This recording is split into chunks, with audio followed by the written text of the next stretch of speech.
और वोटिंग की तरह आज भी रिकॉर्ड तोड़ मतदान देखने को मिला। 122 विधानसभा सीटों पर हुई वोटिंग में आज भी युवाओं, महिलाओं, बुजुर्गों ने बढ़ चढ़कर हिस्सा लिया। तो चुनाव आयोग ने भी पूरी पारदर्शिता के साथ मतदान कराया, जिसके चलते किसी अप्रिय घटना की कोई जानकारी भी सामने नहीं आई। सभी दल और सभी गठबंधन अपनी अपनी जीत का दावा कर रहे हैं। तो 14 नवंबर को होने वाली मतगणना के बाद ही पता चलेगा कि अब की बार बिहार में किसकी सरकार।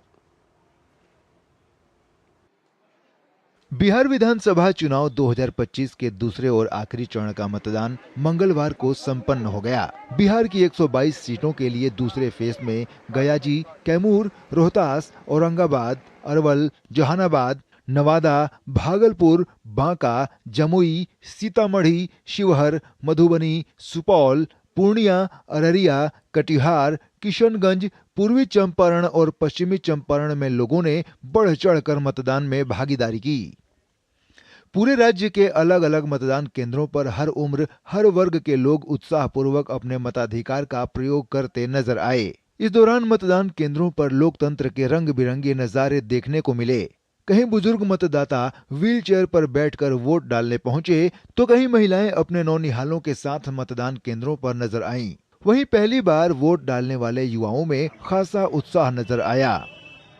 वहीं दूसरे चरण के मतदान के दौरान लोकतंत्र के उत्सव की एक बेहद खूबसूरत तस्वीर नजर आई, जब नक्सल मुक्त होने के बाद पहली बार मतदान केंद्र बनाए गए जमुई विधानसभा क्षेत्र के चोरमारा गांव में स्थानीय लोगों ने मतदान कर्मियों का स्वागत किया।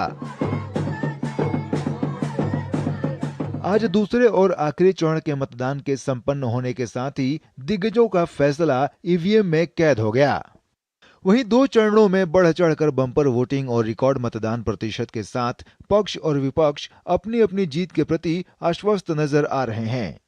लोगों से जो फीडबैक मिला है तो उसमें तो बहुत बड़े मार्जिन से लग रहा है कि हम लोग के पक्ष में लोगों ने वोट किया है। जो वोट कास्ट हुआ है उसमें कम से कम 80 कैंडिडेट जो 200-122 में हैं, हम एनडीए के लोग जीतेंगे ऐसा अनुमान रहा है। सही व्यक्ति का चुनाव कीजिए, ऐसे व्यक्ति का चुनाव कीजिए जिससे बिहार में बेहतरी हो, बिहार में लोगों के जीवन को बेहतर बनाया जा सके। बिहार में परिवर्तन का लहर है और दूसरे चरण के मतदान में भी अपार जन समर्थन श्री तेजस्वी यादव जी को, महागठबंधन सरकार को मिलने जा रही है। महिला का है संख्या, झुकाव है महिलाओं का और महिला बढ़ चढ़ करके इसमें हिस्सा ले रही है। बदलाव देख रहे हैं, बदलाव होगा। एसआईआर के बाद हुए बिहार विधानसभा चुनाव में पारदर्शिता, निष्पक्षता की प्रतिबद्धता को निभाते हुए चुनाव आयोग ने सफलतापूर्वक मतदान संपन्न कराने की भूमिका को निभाया है।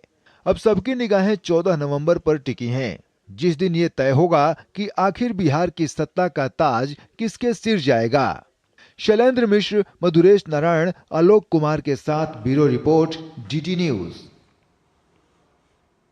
तो 14 तारीख को पता लगेगा कि बिहार में अब की बार किसकी सरकार। लेकिन उससे पहले आज दूसरे दौर के मतदान के खत्म होते ही तमाम एग्जिट पोल्स भी सामने आ गए और उन एग्जिट पोल्स का सार क्या है, पोल ऑफ पोल्स क्या है और किसकी सरकार बनती दिखाई पड़ रही, वो तस्वीर आपके सामने। अधिकांश जो एग्जिट पोल्स हुए हैं उसमें एनडीए की सरकार को बहुमत मिलता साफ तौर पर नजर आ रहा। आप देख सकते हैं पीपल्स पल्स की अगर बात की जाए, जिसने एग्जिट पोल किया उसने एनडीए को 133 से 159 सीटें दी हैं। 122 का जादुई आंकड़ा है बिहार की विधानसभा में सरकार बनाने के लिए। उससे ज्यादा महागठबंधन को 75 से 100 का आंकड़ा दिया है, जबकि जन स्वराज पार्टी को 5 सीटें हुए देता नजर आ रहा है और अदर्स के खाते में 2 से 8। इसी प्रकार से मैट्रिक्स IANS की बात की जाए तो ये संख्या ज्यादा एनडीए के पक्ष में है। 147 से 167 के बीच में, महागठबंधन 70 से 90 के बीच सिमटता नजर आ रहा है। डीवी रिसर्च न्यूज नेशन की बात की जाए तो 137 से 152 सीटों के बीच में एनडीए को मिल सकती है, यानी 122 से कहीं ज्यादा।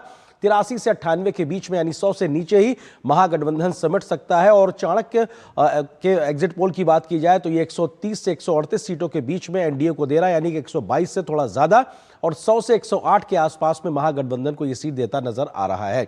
पीपल्स इनसाइट की बात की जाए तो इस एजेंसी के एग्जिट पोल में 133 से 148 सीटें एनडीए के खाते में जाती नजर आ रही हैं, यानी सरकार बनाने के बहुमत से आगे, और 87 से 102 सीटों के बीच महागठबंधन सिमट सकता है। इसी तरीके से जेवीसी पोल्स की बात की जाए तो 135 से 150 सीटें एनडीए के खाते में ये दे रहे हैं अपनी सर्वे के मुताबिक, और 80 से 103 सीटों के बीच में ये महागठबंधन को दे रहे हैं। साथ ही साथ पी मार्क की बात की जाए तो 143 से 162 सीटें एनडीए के खाते में ये दे रहे हैं और 82 से 98 सीटों के आसपास महागठबंधन को जाती नजर आ रही हैं।